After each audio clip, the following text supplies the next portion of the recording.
Hello my dear friends, you're in the Military Summary channel, and today we will discuss the situation in Ukraine on the 6th of November of 2024. Today we have a lot of very interesting updates, so let's start. And of course, the most important updates are coming from the United States of America, where Donald Trump has become the 47th President of the United States of America. And the political experts are saying that he is going to be one of the most powerful presidents since the beginning of the United States of America. Because not just Trump today won the battle. Also, according to information we have, the Republicans won the majority of the seats in the Senate, and also they won the majority of the seats in the House of Representatives. And according to the same political experts, now Donald Trump has power, real power, to do a lot of things on the territory of the United States of America. We're talking about different changes and so on. And of course, he has a lot of power to do everything he likes abroad, on the territory of Ukraine, on the territory of Israel. And today we have a lot of political, very important people like Emmanuel Macron, who has already congratulated Donald Trump in his positions with his elections. Of course, he was congratulated by Ursula von der Leyen. And of course, Zelensky himself sent a lot of good wishes to the 47th President of the United States of America. All these political games are very difficult. For example, right after the announcement of victory of Donald Trump, we start receiving updates from some pro-Ukrainian deputies that Syrsky, the commander-in-chief of the armed forces of Ukraine, is going to completely escape and withdraw Ukrainian positions from the Sudzha direction. So very likely that during the next 20 days, there are going to be no more Ukrainians on the territory of Sudzha. Furthermore, today we got first report, by the way, from the New York Times, that the first clashes between Ukrainian forces and Korean forces appeared. And as a result of these clashes, according to New York Times, the North Korean forces suffered significant losses. But we don't see the video, so let's wait, of course. But anyway, all these things are related to each other. Furthermore, very interesting updates are coming from Israel after the election of Donald Trump. We have report that Benjamin Netanyahu has dismissed the Minister of Defense, and he has adopted on this his position the Minister of National Security. So we see that now the world is trying to clear positions, to clear positions that recently were captured or occupied by pro-Biden administration people. And we see the changes. We see that the world is changing. And once again, this is very complicated and nobody can tell for sure what should we expect from all these changes. But one thing I can tell you for sure, that something is going to change along the line of combat contact in Ukraine. And not because of the supply and support from the Western countries, not because of, Russian pressure, or not because the Russians are about to break through a lot of front lines and so on. I'm talking just about regular Ukrainian soldier. Because when talking all these politicals, all these games, they are very complicated once again. But as for regular Ukrainian soldiers who are currently defending, for example, the city of Toretsk, publishing the videos of how he is moving from one position up to another, not being afraid of Russian FPV drone because he's basically tired of all these things. As for him, everything is very simple. The regular and simple Ukrainian soldier was told that if Kamala Harris wins, then everything is good. If Donald Trump wins, then everything is bad, because most likely the United States of America will stop supporting and supplying Ukraine. And everybody understands that most likely Ukraine will be able to hold their lines maybe 2, maybe 3 weeks, and then this is going to be the end. So for Ukrainian soldiers, very simple. And telling the truth, just regular Ukrainian soldiers were waiting for the results of the end of the president elections, maybe even more than regular citizens of the United States of America, because he was waiting for an answer to one simple question: whether the special military operation and war is going to be finished very soon, or this war is going to be endless. And today, regular Ukrainian soldiers along the trenches, starting from the Zaporozhye direction and ending somewhere in the Kursk area, received the answer to this question. And the answer is simple: you don't need to die today, because tomorrow maybe there are going to be negotiation and maybe even capitulation. And these these results of elections affected significantly the spirit and the minds of Ukrainian soldiers on the ground, because from now on they don't see any reason to fight. There are lots of talks, lots of rumors, and today we got lots of updates from different pro-Ukrainian channels who has connections with soldiers on the ground that starting from now on nobody wants to fight, because everybody understands that probably in 90 days the special military operation will be finished when Donald Trump is going to get his real power after the 20th of January, when Joe Biden terms will be finished. But of course, maybe it's just the lyrics. Let's discuss the situation in details, and let's start from the South Donetsk direction, where we have additional changes on the ground. According to information we have, according to different mappers, during the previous 24 hours, the Russians managed to improve their positions to the west of the village by the name of Shakhtarskaya, and the Russians managed to improve their positions in the northwestern directions towards the village of Razdolne, with the purpose to outflank both villages, the village of Razdolne itself and the village of Velika Novoselovka. Most likely the Russians are going to continue moving. As for the current stage of assault operation, they need to get at least this line, because from this line, from this red line, the Russian forces will be able to cut the main supply roads and to cut supply roads that goes behind of both villages, which will lead to at least operational encirclement. As for now, the Russians are moving. Now let's talk about the Bogayavlenka direction. During the previous 24 hours, we have also additional changes on the ground that were declared by different mappers. The Russians managed to improve their positions along 0510 road according to neutral mappers, and the Russians managed to improve their positions along the tree lines between the village of Bogayavlenka and Trudova. This video was published by the Russians, and in this video we can see a close combat between the Russian forces and the force of the armed forces of Ukraine. We can see the Russian vehicle with infantry on board that was heading towards the Ukrainian positions. Several FPV drones attacked Russian vehicles during this attack, and at some point the Russians landed in the strongholds and began, let's say, long distance fightings with the Ukrainians that were located a little bit further in the western direction. So the distance between the Russian and the Ukrainian positions were around 1 kilometer, but when the Ukrainians saw the Russians, they decided to retreat, because maybe they weren't prepared to fight with them. Based on this video, we have made small adjustments on map in Russian favor. Now let's move further and let's talk about the area of responsibilities of Group of Forces South. Today, the Minister of Defense of Russian Federation reported that as a result of successful offensive, the Group of Forces South managed to establish complete control over the settlement by the name of Antonivka. We're talking about this village. You can see the changes on the ground. Furthermore, we got the video that confirms additional progress, and the video was published by the Russian sources, and in this video we can see the significant number of Russian armored vehicles and tanks that were heading towards the village of Ilinka. The Ukrainians were trying to slow down the Russians, but we see that the Ukrainians were very, very slow. Probably they have some problems with artillery, with rounds, so that's why they were bombing the Russians, but not so much. Obviously, this is not like artillery duels to stop the offensive completely, just regular attacks, maybe to scare the Russians, but the Russians didn't scare and they continue moving further in the western direction. The positions of these vehicles were, of course, immediately geolocated and added on map. And if we turn back on map, the Russian vehicles were moving exactly in this point. So this is the road of the movements of the Russian forces, and most likely the Russians were moving or were heading towards these company strongholds. And maybe this night, this is coming night, the Russians will try to make first attempt to attack these positions and to force the Ukrainians to fall back.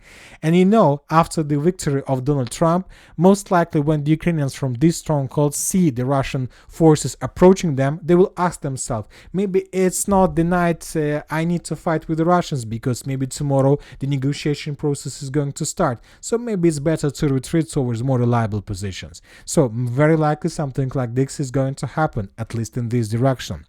Now let's move further. And let's talk about the Kurakhova, original Kurakhova direction, because from this territory we also got a video. The video was published by the 114th Motor Rifle Separate Brigade of the Armed Forces of Russian Federation. And in this video we can see the edge building, the buildings that are located in the edge, on the outskirts of the village by the name of Stepanivka. And in this video we can see the Russian soldiers that were raising the flag. This is very important video because first of all, this video confirms complete control over the settlement and that the Russians are moving further and that the Russians are moving faster and faster from day to day. So let's discuss the changes on the ground. For example, this is the situation that we can see by the end of the 6th of November, and this was the situation that we might see by the end of the 5th of November.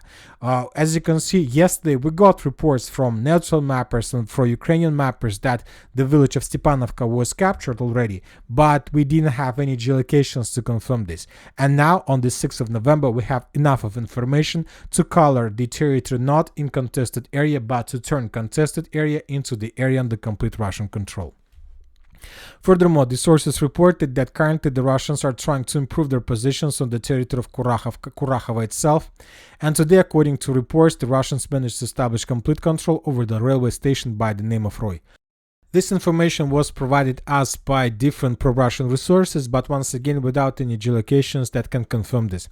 Furthermore, on the 30th of October, we got already first report that the Russians already captured this territory, this part of Kurakhova.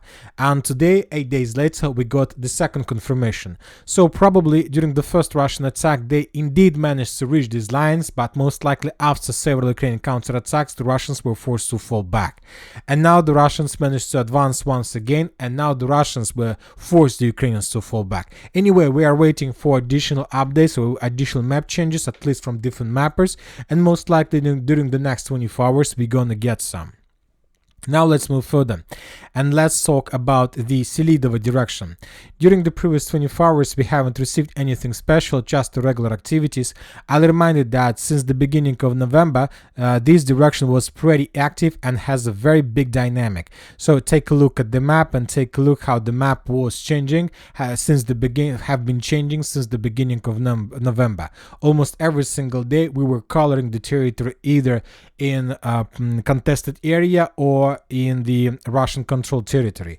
As for the 6th of November, during the previous 24 hours we got the significant number of videos of how the Russians were FPV droning the Ukrainian vehicles and Ukrainian positions, Ukrainians FPV drone cars. So we see that there are still Ukrainian resistance, but the Russians are trying to suppress the Ukrainians and to move further in the western and the northwestern direction. So most likely during the next 24 hours we're gonna receive additional changes on the ground, at least in the direction of Nova Alexeyevka and in the direction of the village by the name of Zhovte. Furthermore, most likely the Russians will improve their positions in the direction of Zarya, because as for this village, this is a mass operation with the purpose to create the Kurakhova cauldron completely. Now let's talk about the Toretsk agglomeration, and during the previous 24 hours we haven't received anything special, just the regular activities, regular clashes. The Russians were bombing the Ukrainian forces with FAPs, the Russians were hunting the Ukrainian FPV drone operators and conducting several strikes. For example, in this video, as a result of reconnaissance operation, the Russians managed to discover the positions of the FPV drone operators of the armored forces of Ukraine, and when the Russians provided coordinates, the territory was bombed by FAP at least 500. As for changes on the ground, neutral mappers reported that as a result of several counterattacks, the Ukrainians managed to restore control over the northwestern part of Druzhba. So as for the Toretsk direction, we can make a conclusion that the Russians decided to stop. They stopped completely and they decided to redeploy reserves, reinforcements and forces they have in the Pokrovsk and Selidova and Kurakhova direction with the purpose to finish the battle for this territory by the end of 2025. Which means that now the Ukrainians have opportunities to counterattack in the Toretsk direction and to restore control over the lost territories during the early autumn and late summer. Now let's talk about the Chasiv Yar direction. During the previous 24 hours we got just small adjustments on map on the Ukrainian side of Seversky Donetsk-Donbass Canal, and the Russians are saying that currently the Ukrainians have some problems, and the problems is that Ukrainians also redeployed their forces, their reserves from this direction in the direction of Toretsk and Pokrovsk and Selidova. So as for this territory, both sides, either the Russians and the Ukrainians, suffer lack of resources in favor of other regions. So let's wait what is going to be next, but lack of resources doesn't mean that there is no order to continue moving further or counterattack. So most likely we're going to continue receiving updates, but the adjustments are not going to be significant. Now let's talk about the Sivers direction, and we continue receiving updates about the clashes for this company stronghold, the strategical point, and the Russians are trying and have a task to take this territory under complete control. As for now, we don't know for sure whether the Russians managed to succeed or not, but we know for sure that the Russians made a lot of attempts to attack this territory since the 30th of October, and of course the Russians were suffering losses. I'll remind you once again that attack towards this company stronghold is the vital question for the Russians for the next movements in the direction of Sivers. And the Russians were preparing this operation for a very long period of time. And the main trigger, the main factor was to find the position of the operational reserves of the 10th Mountain Assault Brigade that is responsible for this area. And most likely the Russians managed to discover the positions of this brigade, and on the 30th of October, the 31st of October, the Russians conducted multiple strikes on the Ukrainian temporary deployment point at the base of the 10th Mountain Assault Brigade, and as a result of these attacks, the Ukrainians suffered significant losses. At the same time, while the Russians were bombing the main base of the 10th Mountain Assault Brigade, the Russians began artillery preparation on the positions of the armored forces of Ukraine in this company stronghold. The Russians were burning out and pummeling these positions with the purpose to suppress the Ukrainians, to pin them down, and to provide secure road for offensive forces. And right after this artillery preparation, the Russians began attacking this territory using three roads of attacks. One of the roads were going from the south in the direction of Antonivka. And we have the video that was published by the 54th Brigade of how the Ukrainians were FPV droning and attacking the Russians all over the line of combat contact from Berestova to Sporne and to Vyimka. And the Russians were suffering significant losses. We have the videos that confirm this. Later, and based on these videos, we have adjusted the map in Russian favor, at least on the territory of Antonivka itself. And today, on the 6th of November, we received few more geolocations, few more videos that adjust the map in Russian favor. We got the video that was also published by the 54th Motor Rifle Brigade of the Armored Forces of Ukraine, how the Russians were attacking the same company stronghold from the east, from the village of Sporne. The Russians were using the significant number of vehicles, but as you can see, the Ukrainians most likely repelled this attack as well, dealing the significant damage to the Russian forces. And today we got another video from along the railways to the northwest of the village of Vyimka. In this video we can see several Russian vehicles that were bombed and attacked by the Ukrainians FPV drone operators and Ukrainian artillery.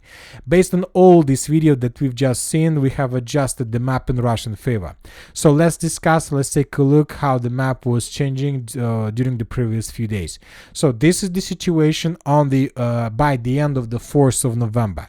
By the end of the 5th of November, we got the first geolocations that confirmed Russian control over the village of Antonivka. And by the end of the 6th of November, we have additional changes on the ground to the east from this company stronghold and to the south. But yet we haven't received even a single video that confirmed Russian control over this territory. And I'll remind you, if the Russians are not able to take this stronghold under complete control, then most likely the Russians will not be able to hold their lines along Vyimka and to the east of the stronghold, and under Ukrainian pressure and Ukrainian fire, sooner or later the Russians would be forced to fall back. But I believe that the Russians counted everything. They counted and they estimated calculations, losses, and so on. And most likely the Russians will continue attempts to attack this stronghold until the end of the battle for this territory. And if the Russians are able to take the stronghold under complete control, then they will be able to dig in deeper and to move the front line closer to the village of Siversk and to the village of Novoselovka. Without this stronghold, I have some doubts that the Russians are able to move further and to hold their lines to the south and to the east. Now let's move further. As for the south in Kupinsk direction, we had just one report from pro-Russian sources about additional progress on the ground. Currently, the Russians control around 40 buildings on the territory of Terney, and around 9 strongholds were also captured, but without any geolocations, without any updates. As for the north in Kupinsk direction, the same story. Currently, the Russians are bombing and attacking the village of Petropavlovka with a significant number of FABs, preparing the foothold before resuming of Russian offensive operation. But the problem is that maybe the Russians will not do any attacks due to the lack of forces. They have problems, of course, as Ukrainians as well. During the late summer and early autumn offensive operations, the Russians indeed have losses, and now they need to restore them, and for these purposes they need some pause. As for the Sudzha direction, as we discussed in the beginning of this video, according to information we have, the Ukrainians will retreat from this territory. At least that was stated by very reliable deputies of Ukrainian parliament. It was reported that right after Joe Biden and Democratic Party lost the president elections, the leaders of different countries began cleanup operation. Syrskyi and Zelensky decided to retreat from Kursk direction because it's obviously very, very dangerous area where Ukrainians can suffer the significant losses. Also, we're talking about Israel, where Benjamin Netanyahu dismissed his Minister of Defense and replaced him with the Minister of Foreign Affairs. So we see that the changes are coming, that there are going to be very big changes, and now the leaders and countries will try to adapt under the policy of a new head of the White House. And for now, we don't know for sure whether the special military operation indeed will be finished by Donald Trump, or Zelensky will try to find another solution, how to force the Western countries and Europe to support war in Ukraine for a very long period of time. And that's it for today. Military Summary channel reminds we condemn any violence in the world. Thank you for watching, subscribe to my channel, put your likes, share my Patreon, and have a good day. Bye bye.